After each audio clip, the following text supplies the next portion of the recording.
Tudo bem?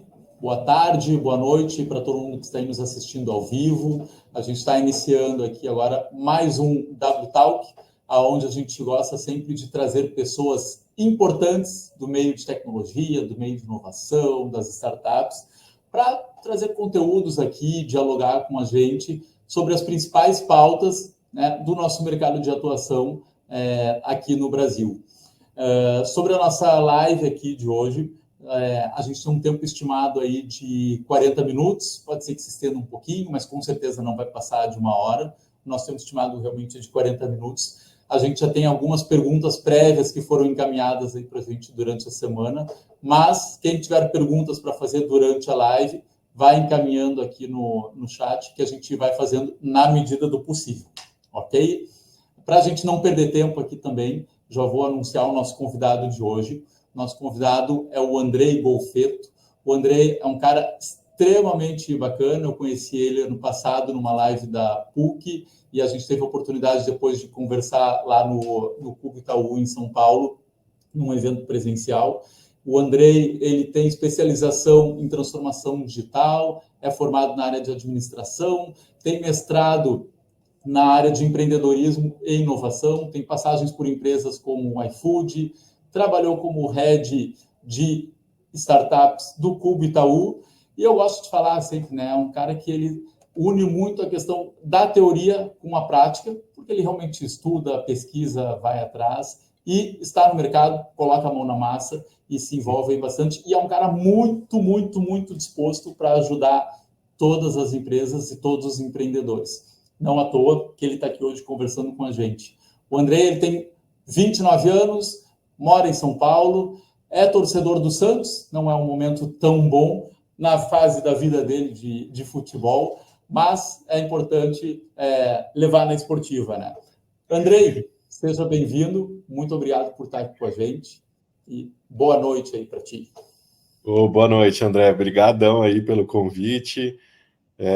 Numa dessas outras aí, o Tecnopuc, né, que foi quando a gente se conheceu, é um local e um programa muito bacana para startups também, né? Muito empreendedor bom sair de lá.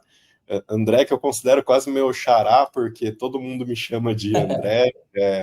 Quando vê acaba, acho que não lê o I, então tem essa identificação. Bem citado, esse ano tá meio difícil. Ano passado foi um ano difícil para o Santos, mas eu sempre que eu vou assistir jogo, eu lembro da infância, da época boa, Neymar sendo meio polêmico aí, e Sim. daquela saudade, então me conecto bastante com a história do clube. Esse ano tá bem até, estamos liderando aí o Paulistão, domingo Morumbi lotado, então estamos com boas perspectivas.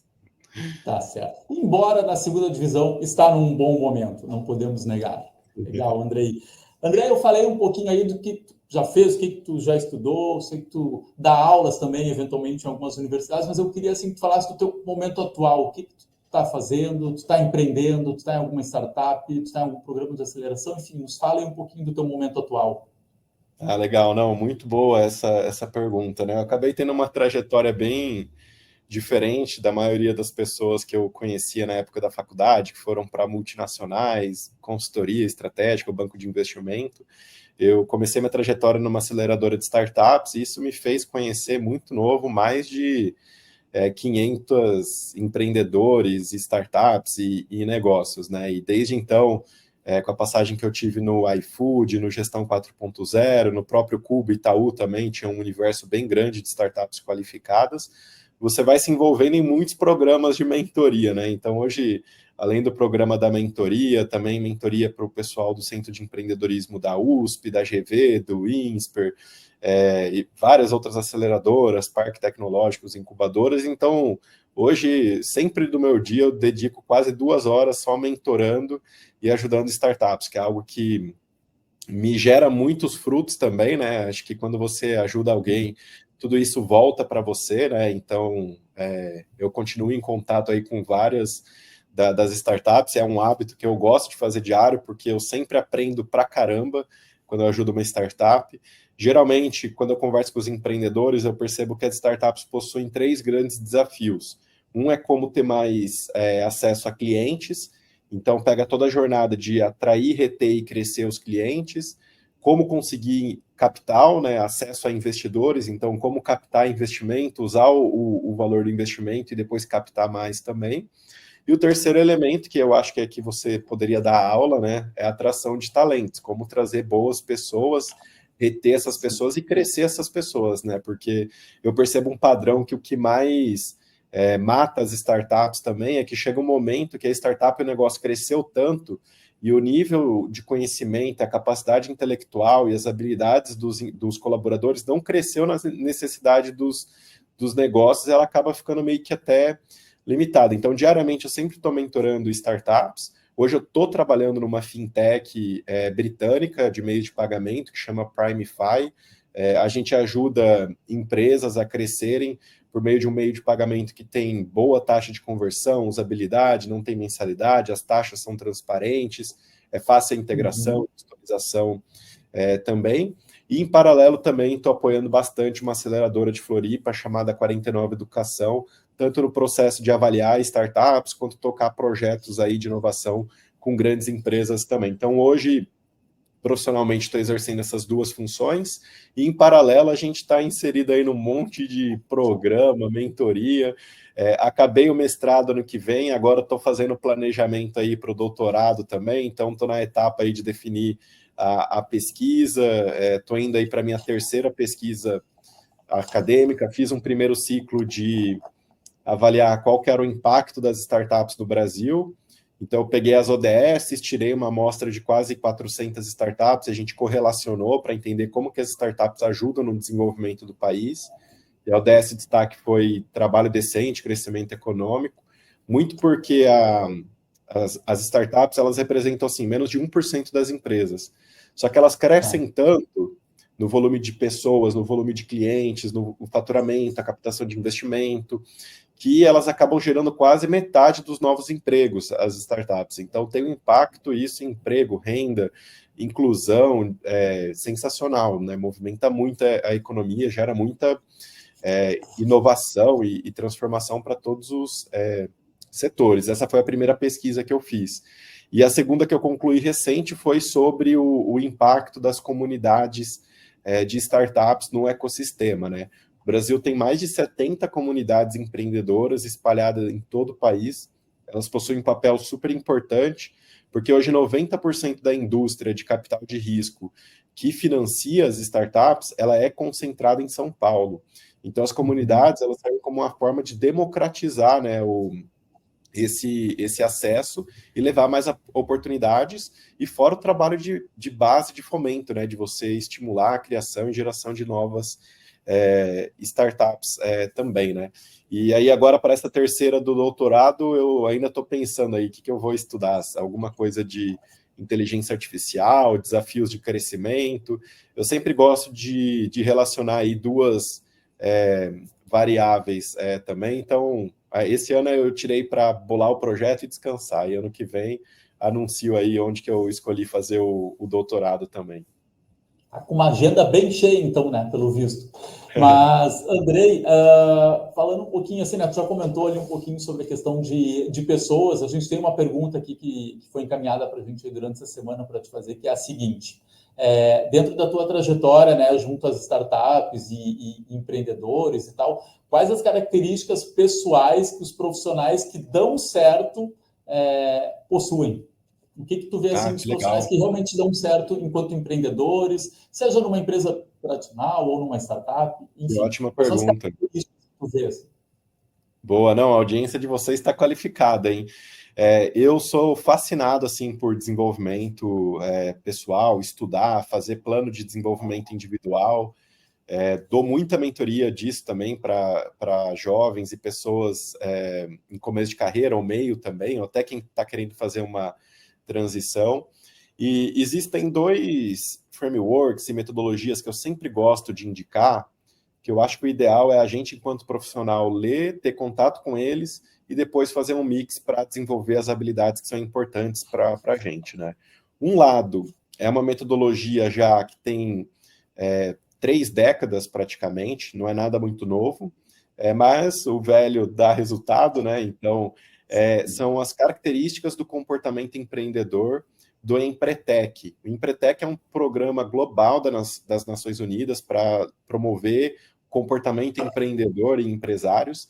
Aqui no Brasil, ele é operado desde a década de 90 pelo Sebrae, e lá tem 10 características do comportamento empreendedor. É muito interessante, como planejamento com riscos controlados, resiliência, monitoramento das coisas, habilidade de aprender, procura de oportunidade, desafios. Não lembro exatamente os termos, mas eu semanalmente eu tenho um ritual aqui de revisão do meu planejamento, e eu tenho uma planilhinha lá que é as skills, e aí eu coloco tanto a do Empretec, eu avalio se eu fui bem, mal, ou se eu fui bom, médio ou baixo, né, alto, médio e baixo.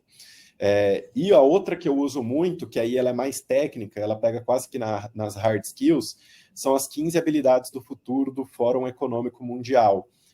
Então, você fazer esse mix do comportamento com as habilidades que tem lá, como desenvolvimento de software, visão sistêmica e outras habilidades, é super importante. Então, são 2 frameworks de ponto de partida que você pode pegar para bolar as suas estratégias de desenvolvimento pessoal, né? Enquanto habilidade, quanto a gente vai avaliar, nos empreendedores, né, eu gosto sempre de ver muito assim a conexão do problema, né, com a vida dele. Então, se ele sofria daquele problema, se ele teve algum ente querido que era vítima daquilo, ou se ele sofreu muito com aquele problema durante muito tempo, ele realmente tem uma causa nobre ali a ser vencida. Essa conexão com o propósito faz muita diferença na jornada do empreendedor. O outro é a rede de contatos, né, que ele tem na indústria, porque no começo o empreendedor tem que fazer chover. Então ele tem que ir atrás, tem que ser raça, tem que criar oportunidades. Quanto mais bem articulado ele for, melhor. Então você, se é um profissional que está chegando agora no mercado de trabalho, e sei lá, que nem no meu caso, eu fui presidente da Brasil Júnior. Até hoje eu tenho frutos incríveis, porque na época a Brasil Júnior tinha 20 mil universitários. Do nada alguém aparece e fala, eu lembro você da época da Brasil Júnior, te sigo e tal. Então eu já cheguei no mercado com puta networking. O que você pode fazer durante a faculdade para criar esse network? Participar dos projetos de extensão, né? Pesquisa, PET, Centro Acadêmico, Enactus, ou Empresa Júnior, tanto faz. Se você já saiu da faculdade, você pode, de fato, empreender e criar uma comunidade, né, de pessoas interessadas em um tema. Então, se você trabalha com o setor financeiro, por que você não cria uma comunidade de inovação em setor financeiro e começa a procurar pessoas disso e cria? E aí, se você quiser dicas para estruturar a comunidade, a minha pesquisa de mestrado, tem 200 páginas, está publicada lá no meu LinkedIn. Você consegue achar boas práticas para estruturar a comunidade, está lá. É uma forma de você ampliar o seu networking. A outra é a resiliência, né? Então, a pessoa lidar com problemas, inteligência emocional. Tem uma outra que eu acho muito importante, que é a coachability. É a capacidade de você ouvir, adaptar, absorver feedback, aceitar, não ser sempre o dono da razão, aquela pessoa que fala e escuta pouco, ou não adapta muito. Eu tenho um gatilho meu pessoal, que quando alguém fala alguma coisa para mim, e aquilo dói, ou eu fico puto, é porque geralmente é verdade. Então é quase que aquele lá da carapuça servil, sabe? Então é uma dica aí também, né? Então, de forma geral, em profissionais, essas são algumas habilidades que eu gosto de explorar. Mas, assim, recente, né, nos últimos 5 anos, eu acho que eu devo ter feito mais de 30 contratações para trabalhar em times que eu estava. Eu sempre gostei mais do interesse da pessoa, sabe? A pessoa mostrar que ela é curiosa, que ela vai atrás, que ela aprende rápido e faz acontecer. Independente das qualificações, do que ela já fez, de onde ela veio, o que tem, mas o que ela está pensando para frente, como que ela faz essa procura ativa. Acho que esse é o rol assim, de habilidades que eu tendo mais a valorizar em pessoas, candidatos ou empreendedores também. Perfeito. Bem bacana essa tua resposta e tal.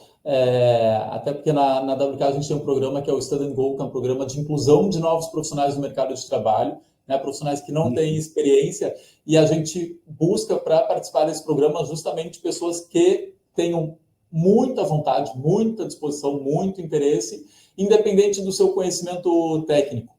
Né? Então, claro, existe um conhecimento técnico básico de estudo e tal, mas independente de conhecimento técnico, e a gente vê o quanto isso faz diferença depois no dia a dia da empresa, né? Porque a parte técnica a gente acaba aprendendo, né? Inclusive, a próxima pergunta aqui que nos foi enviada, de certa forma, tu até já respondeu, né, que é a seguinte: imaginando que um profissional tem uma ideia e quer empreender, quais os primeiros passos que essa pessoa deve dar? Né? Tu já comentou ali um pouquinho sobre a questão de networking, de estar envolvido, Legal.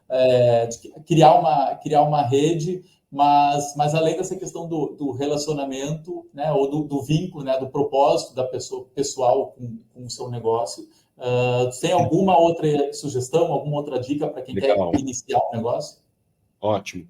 Para quem quer iniciar um negócio, algumas dicas que eu acho que são bem importantes. Primeira coisa é você encontrar um sócio. Isso faz toda a diferença. É muito difícil empreender sozinho. São raros os casos. Então, é procurar um sócio. Geralmente, a dupla de sócios ideal vai ser uma pessoa com background muito bom de negócios e operação, administração, gestão e estratégia, e uma pessoa muito boa da tecnologia e da produção daquele processo em específico, tipo, seja desenvolvimento ou seja a produção mais propriamente dita, como um ato de fabricar alguma coisa, né, proveniente de alguma matéria-prima, algum produto físico. Você precisa desses dois perfis, geralmente, né? Daí, um produto, para ele ser bem sucedido, ele tem que mitigar 4 riscos principais. A maioria dos produtos não dá certo. Tipo, de 10 produtos, 9 fracassam, 1 dá certo. Esse 1 que dá certo, ele superou 4 estágios. O primeiro estágio é validar a demanda. Ou seja, existe um pool de pessoas interessadas o suficiente, que se importam com aquele problema, em um mercado que é grande. Então já entra a questão, você tem que escolher um mercado que você vê que ele tem potencial, ele está em crescimento e tem quantidade de pessoas suficiente interessadas em resolver aquilo. Mas você precisa capturar essa demanda. Então, cara, vale de tudo, criar infoproduto, criar uma comunidade, criar uma rede social, newsletter, lançar uma landing page para capturar interessados, tá valendo. Você conseguiu provar que tem um pool relevante de pessoas interessadas e você consegue acessá-las, é o primeiro risco. Para você não perder um puta tempo desenvolvendo, contratando uma software house. Minha dica, não contratem uma software house, não vai dar certo. Você quer começar uma startup. Se você já tem uma empresa, como o próprio André aqui, é empreendedor, e ali quer fazer alguma otimização de tecnologia, aí beleza, contratar uma software house. Agora, começar o negócio dele total com uma software house não vai dar certo. É o que a gente acaba vendo na maioria dos casos. O segundo risco que você precisa validar é o de usabilidade. O que significa usabilidade aqui? A gente consegue entregar um produto que de fato resolve aquele problema. Tem muito produto que não resolve o problema do cliente. Ele acaba preferindo o status quo, o papel, o caderno, estagiário, qualquer outra coisa, menos usar a solução. Então você tem que ser capaz de construir uma solução que resolve aquele problema. O terceiro, você tem que conseguir construir aquilo de forma técnica.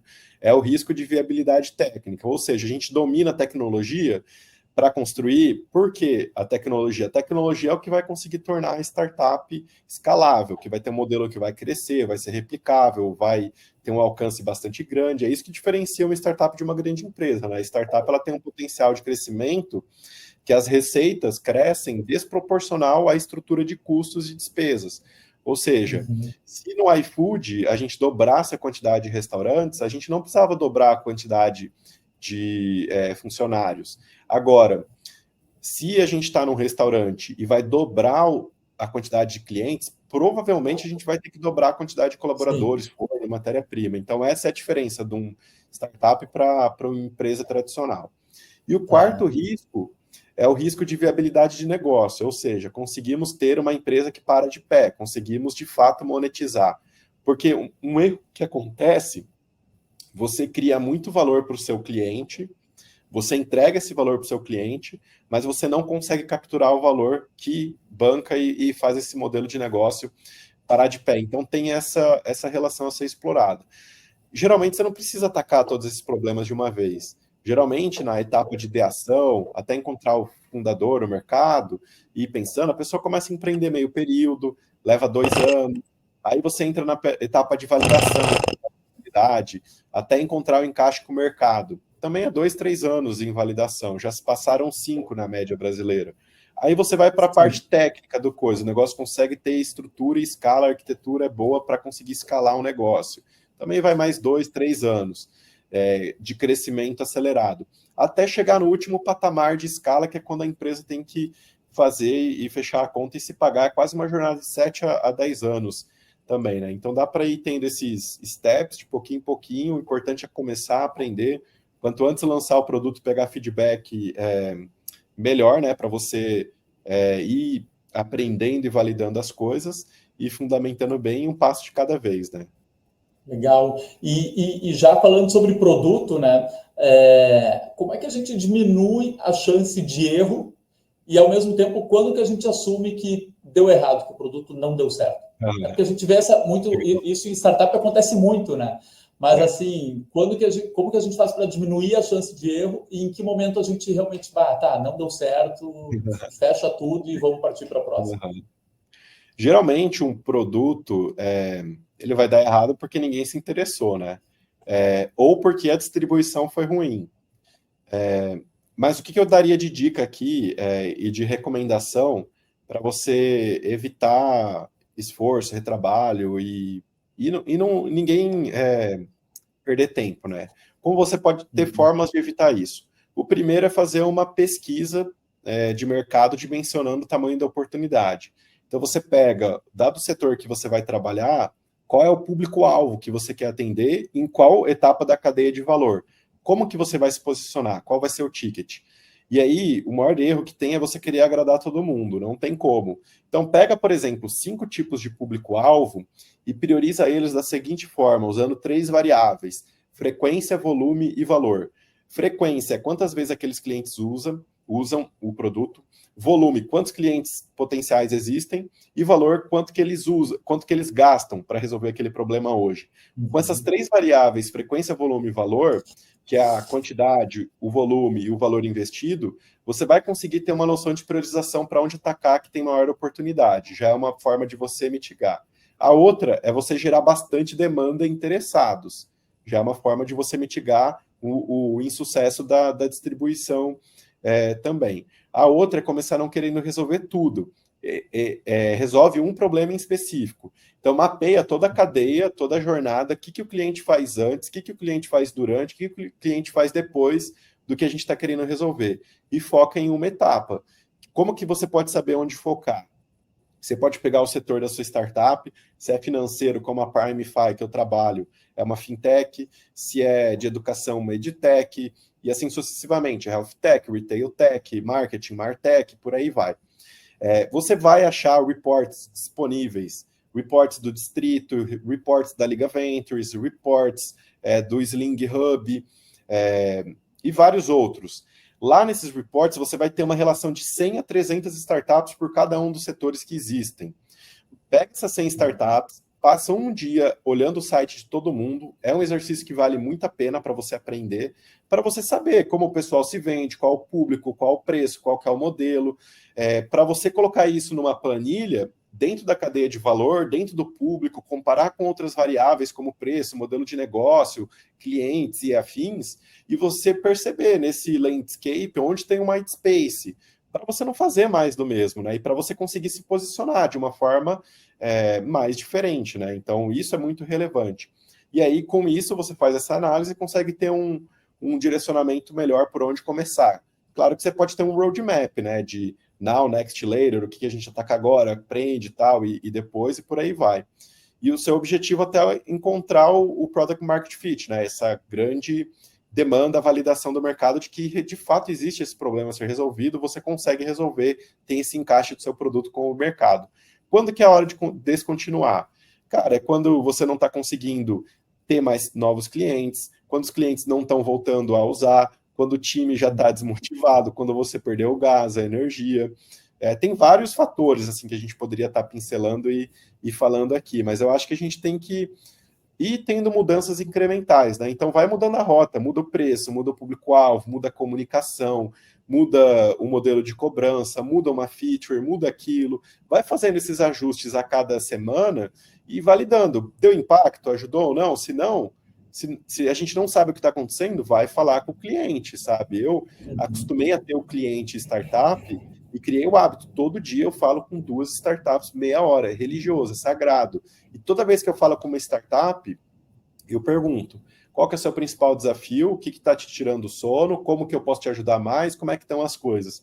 Isso me dá o rol aqui de que as startups precisam contratar gente, captar investimento, trazer cliente, cuidar de quem já está dentro de casa e por aí vai. Então, eu já tenho claro na minha cabeça todas as dores, necessidades, jornada, e onde eu vou passando, eu vou tentando, por meio do meu trabalho, ajudar o maior número de startups possível a terem sucesso também. Então, um pouquinho do frame que eu tento fazer aqui para ajudar a ter mais êxito nos produtos que eu acabo tocando e liderando. Legal, tu trouxe aí bastante do teu dashboard, né, diário, praticamente. E a gente teve aqui 3 pessoas que fizeram perguntas similares, né, e a gente juntou aqui em uma pergunta só, que é justamente sobre isso também, né, que eles colocam assim, o que você colocaria no dashboard diário de um empreendedor? O que não pode faltar? Que diariamente o empreendedor precisa estar monitorando dentro do seu negócio? Ótima pergunta. Eu acho que é igual dirigir um automóvel, qualquer veículo, né? A combustão. Ele tem lá no painel quanto que você tem de combustível, né? Então, o empreendedor tem que controlar diariamente quanto que ele tem de caixa, quanto tempo ele tem de caixa, né? O runway, né? Quantos meses de caixa a gente tem. E o cash burn, né? Quanto que a gente está queimando de porcentagem de caixa. São 2 indicadores financeiros que eu acho muito importante, porque, meu irmão, isso daí que driva tudo, sacou? Tipo, cara, tem 2 meses de caixa. Aí não adianta. Estamos queimando muito, cara. É cenário de guerra, bora para cima, layoff, sei lá, inventa, bota todo mundo para vender e vamos que vamos. Diariamente, só que aí nem sempre você vai conseguir acompanhar diariamente, né? Acho que diariamente a receita às vezes pode não impactar tanto, né? Mas é importante, faturamento. Eu gosto muito de ver a quantidade de clientes. Eu acho que é um indicador legal. E eu gosto muito de você olhar a ativação. Cada produto tem um conceito de ativação. Então, na Primefy, a ativação é um cliente que fez um pagamento, cobrou, recebeu em 15 dias. Para cada plataforma, para cada aplicação, vai ter o seu evento principal e tem lá o que é a ativação. Essa ativação, você pode comparar ela entre a semana, entre o mês, entre o trimestre, entre o semestre e entre o ano. E aí isso vai te dar ali os Daily Active Users, Weekly Active Users, vai te dar também Monthly Active Users, esse dá o mal, e aí você pode ir expandindo. Você pode pegar essas proporções de ativação, dividir um por outro, aí vai dar o que o pessoal chama de stickiness, né, que é a porcentagem diferente. Quanto maior a sua ativação, melhor. Por quê? Sinal que a pessoa está vindo, está fazendo a core action. Você pode ter uma North Star Metric, né, que é um indicador central de eventos principais realizados, tipo, o Spotify, eu não lembro exatamente, né, mas aqui é só exemplo, gente, quantos minutos você passou na Netflix, quantas músicas você ouviu no Spotify, quantos likes ou swap você deu no Instagram, são exemplos de North Star Metric. Então, dado o que você faz, qual que é o indicador-chave que você pode perseguir para mostrar que a empresa está crescendo em termos de tipo penetração nesses clientes. Então, eu tentaria meio que esses principais, porque a ativação tem um pouco a ver com a satisfação, né? Então, o NPS nem sempre você vai conseguir monitorar tão na hora, né? E o CSAT também, né? A satisfação do cliente. De tempos em tempos, a cada 6 meses, eu recomendo muito fazer a Must Have Score, que é uma pergunta que você manda para os clientes, falando assim, se a gente deixasse de existir hoje, o quanto desapontado você estaria? E se 40% da sua base responder que estaria muito desapontado, é sinal que você está no caminho certo do Product Market Fit. É um indicador que o Sean Ellis, o autor do Growth Hacking, principal referência na área, criou. Também é bem interessante, só que você não faz ela tão periódica, né? Você faz de tempos em tempos. Então, eu acho que esses seriam os principais indicadores que é legal para você estar pilotando ali a startup também. Ok. E a próxima pergunta, né? Tu terminou aí falando sobre startups e tal, é justamente sobre investimento, que é uma pergunta que muitas vezes vale mais de R$1 milhão, que é como conseguir investimento para a sua ideia. Legal, ótimo. Hoje o Brasil tem uma indústria de venture capital, né, capital de risco que financia as startups bem interessante, cresceu muito em relação a 10 anos atrás. Surgiram muitos grupos de investidores anjos, aceleradoras, fundos novos de empreendedores que tiveram sucesso. Porque quando o empreendedor vende a empresa ou quebra, Ele cria outra, ele vira investidor, se tudo der certo, ou vira executivo na empresa que comprou. Então, o ecossistema se retroalimenta. Mas é um capital bem disputado. Hoje, nem 10% das startups do Brasil conseguem captar com Venture Capital. Já investimento anjo, pelo menos 40% das startups conseguem captar. Quem são os investidores anjos? Executivos, ex-chefes, pessoas influentes do ecossistema, ex-empreendedores. Então, o investimento anjo ele já é mais democrático. E aproximadamente aí, 30% das startups consegue ter acesso a alguma linha de fomento, né, da FINEP, ou das fundações de amparo, ou alguma linha de alguma secretaria do governo, ou de algum ministério, alguma pasta executiva ali que cria alguma coisa, algum programa. Então, são formas para você ir tendo, né? Mas um consenso na indústria é que o melhor dinheiro é sempre proveniente dos clientes. Nem sempre você vai conseguir captar de investimento. Você consegue captar de investimento se você tem um bom time, né, e tem ótimos fundadores, está no mercado grande, conseguiu já provar que está a demanda, o produto está no momento ali que você já está faturando mês a mês, vai uns 10 mil reais mês, já é indício que pô, tem alguma coisa rolando ali, mas essa história que você vai pegar e captar no PPT, só se você fosse, sei lá, o fundador do Gympass, o fundador do Quinto Andar, fundador do iFood, muito já tem um track record alto, né? Mas não é a realidade da maioria. Até tem programas de ideação. O Sebrae tem várias iniciativas para apoiar startups a surgirem, e às vezes tem competição que vai dar lá uns 20, 30 mil reais, mas vai ser pouco para montar o negócio. O investimento anjo no Brasil ele tem um ticket médio por volta de 50 mil reais, uma pessoa coloca. Já a aceleradora tem um ticket médio no Brasil de 150 mil. Um fundo de Venture Capital coloca ali numa rodada seed 1 milhão e 200 mil reais na média, mas é bem difícil chegar lá, você já tem que estar pelo menos faturando uns 100 mil por mês. E aí, pós isso, Series A e tal, você vai aumentando aí um pouquinho aí para uns 5, 8 milhões, Series B, que é outro estágio mais avançado, que é quando você já está com tudo muito bem estruturado, provavelmente já passou 100 pessoas, já vai faturar aí mais de 1 milhão mês, você vai conseguir ali uma rodada maior de 20, 30 milhões, mas hoje no Brasil não existem, cara, 200 startups que fizeram Series B. Então é um mercado muito irrestrito ainda também, né? No Brasil a gente ainda está num momento de consolidação das startups, né? Apesar de ter estudos que apontam que existem 30 mil startups no Brasil, eu acho que não é verdade. Se você for pegar 30 mil e ver quais atualizaram o site no último 1 ano, esse valor já cai para 15 mil.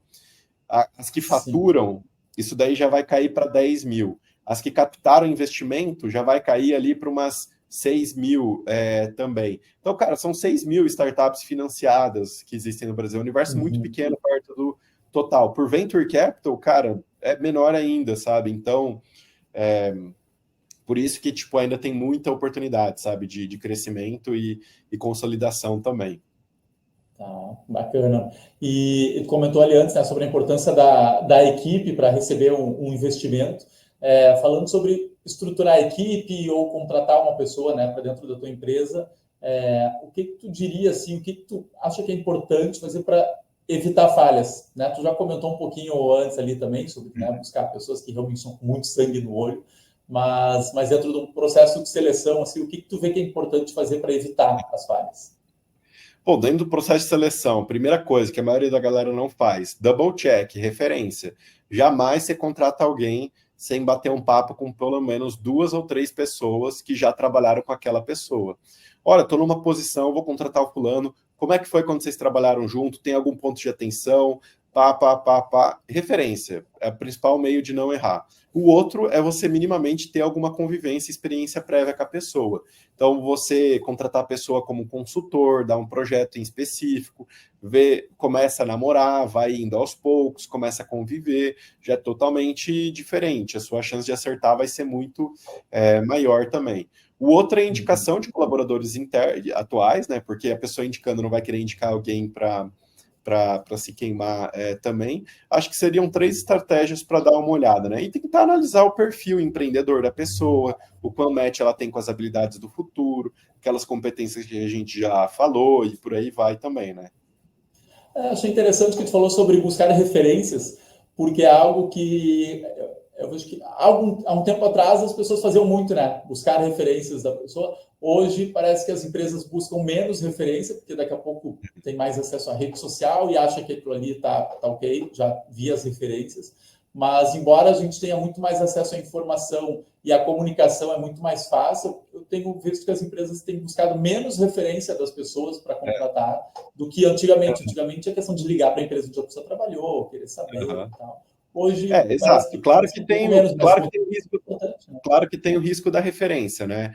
Sei Claro, lá, a cada 10 pessoas das 200 que eu já devo estar trabalhado direto, uma eu já quebrei o pau e a pessoa não olha mais na minha sim, cara, eu sim. quero que a pessoa se ferre também. Se ligar e falar do Andrei, a pessoa vai falar que o Andrei é encapetado. Sim, Mas uma coisa vai ser inegável. A pessoa vai falar, não, o cara é uma máquina, o cara é trator, mas é um filho da puta. Então, tipo, vai ter isso daí em todos os lugares. Aí você tem que alternar, né? Pegar pessoas de momento diferente. Agora, se pô, duas pessoas em dois momentos apontaram para o mesmo red flag, aí já é mais complicado, né? claro, com certeza. E Andrei, tem alguma história assim de empreendedorismo que tu lembre que seja assim uma história que te empolga, que te motiva, que te emociona, que te diz, bah, olha, que legal essa história, que cara assim que Legal. se superou, que empresa que realmente teve muita resiliência, enfim, tem alguma história que tu lembre aí agora para compartilhar aqui com a gente? Ah, legal. Bom, eu acho que uma coletânea de histórias que tem muita importância para o setor são os unicórnios, né? Aquelas startups que alcançaram um valor de US$ 1 bilhão. Quando eu comecei nessa indústria, por volta de 2017, o Brasil não tinha nenhum unicórnio. Hoje o Brasil já tem mais de 30. E existe um livro que ele chama Da Ideia ao Bilhão, alguma coisa assim, que ele relata as histórias dos unicórnios brasileiros, né? Eu tive a oportunidade de trabalhar em um deles, que era o iFood. O Fabrício Bloise, que é o empreendedor do iFood, é uma pessoa muito inspiradora, de fato. Trajetório, como começou a Móvel, antes de 2010, um negócio que era de mensageria, SMS, o quanto que foi evoluindo, a cabeça, o pensamento. E eu que trabalhei lá durante 2 anos, posso, tipo, dar o testemunho do quão visionário e até meio lunático, às vezes, o Fabrício é, o quanto que ele pensa grande, o quanto que ele é audacioso, o quanto que o iFood conseguiu ser um case, é uma empresa brasileira de impacto incrível, que gera bastante emprego, renda, impacta positivamente mais de 300 mil restaurantes, gera renda aí e receita para mais de 100 mil entregadores, consumidores, passa a casa dos 30 milhões de brasileiros que usam, então acaba sendo muito bacana, eu acho que é um case bem inspirador também, então acho que esse livro ele traz essas trajetórias, não só do iFood, mas da 99, do Quinto Andar, da Acreditas e de várias outras. Por que eu acho os unicórnios muito importantes? Porque eles são os cases de sucesso, né? Eles mostram que é possível chegar lá. E o case de sucesso, ele tem um papel muito importante de inspirar. E além disso, os unicórnios juntos, eles empregam mais de 200 mil pessoas. Essas 200 mil pessoas que trabalham num unicórnio igual eu trabalhei, foram completamente transformadas em suas carreiras. Viveram ambientes de alta inovação, alto crescimento, adaptabilidade, flexibilidade, tecnologia, empreendedorismo. São pessoas que vão sair mais qualificadas e vão empreender e criar os seus negócios. Então, e além disso, a maior parte do capital alocado em startups é nos unicórnios. E a maior parte desse capital que vem é de fora. Então, eles são quase que a vitrine do Brasil para o mundo de tecnologia quando a gente fala globalmente, sabe? Mundialmente. Então, acaba sendo sensacional. Então, eu gosto de indicar eles porque acaba inspirando bastante e acaba sendo bem, bem relevante também. Legal, bacana. E a última pergunta aqui que a gente recebeu: o cliente tem sempre a razão?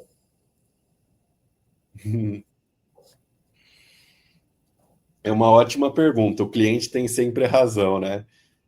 Óbvio que a resposta é não, ou talvez como economista de praxe aí que sempre responde depende, mas eu tenho uma cultura de sempre querer encantar e satisfazer o cliente. Eu acho que é assim, todo cliente, ele demanda duas coisas de qualquer empresa: necessidades e expectativas. Expectativas é o que ele acha que ele precisa. Necessidade é o que ele de fato precisa. Eu acho que o nosso papel é entender as expectativas e entregar as necessidades. A gente tem que fazer esse jogo de cintura.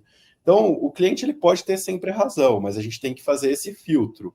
A gente não pode ser uma esponja que absorve tudo. É pegar e alinhar a expectativa. Então, ele traz uma demanda, a gente entende, conseguimos resolver? Vamos resolver. Não conseguimos resolver? Vamos ver o que a gente dá um jeitinho e encaixa. Não dá, vamos jogar claro. A gente não vai conseguir resolver, não vai conseguir fazer isso. Eu acho que não tem nada pior do que prometer algo que você não dá conta ou algo que você não faz.